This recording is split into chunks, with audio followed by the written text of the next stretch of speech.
Now we've reached the conclusion of our book and our modules as we enter the climate change chapter. Did you know we are currently in an ice age? An ice age is any time in Earth's history where ice persists through multiple years with summer and winters somewhere on Earth. So today's Earth has permanent ice over Antarctica, Greenland, and tops of the mountains. Therefore, we are in an ice age. Within an ice age, you can have cold periods, glaciations, and warm periods, interglacials. How has Florida's coastline changed over time? So during the peak of the last glacial ice advance about 18,000 years ago, for example, Tampa Bay would have been non-existent or possibly a large lake, with the Gulf coastline would have been extended more than 100 miles at that time away to the west. The Florida Keys would have been part of the mainland.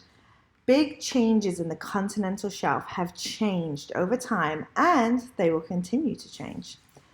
This chapter discusses natural cycles in the Earth's climate, but observations have shown a clear warming in recent times.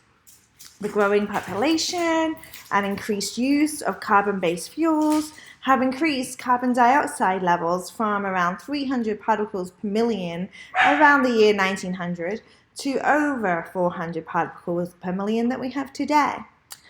In 1995, the IPCC, that's the Intergovernmental Panel of Climate Change, they came out with a report.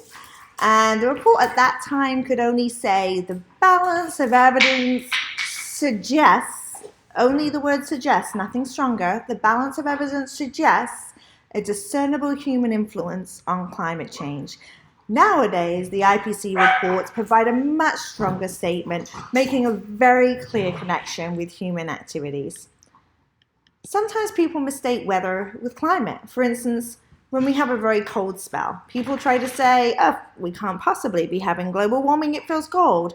This isn't true. It's natural, for instance, to have winter, especially like in winter, to have cold spells due to the seasons. And even with climate change, we have extremes. That's expected. So don't think just because we have a cold day, that's evidence that global warming, climate change doesn't exist. That's not true. While many of the impacts of climate change are negative, such as the impact on our ecosystems and where population might be able to live, there are numerous benefits. For example, increased growing season length may allow for higher agricultural and forest yields. However, in Florida, where the growing season is already near year-round, little would be gained. Generally, there are more negative impacts than these positive ones. The chapter concludes with the idea that the future is in our hands.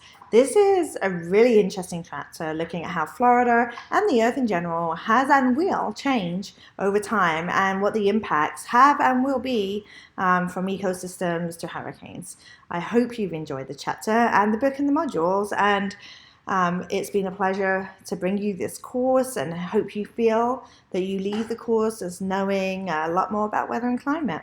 Thank you for joining. Bye-bye.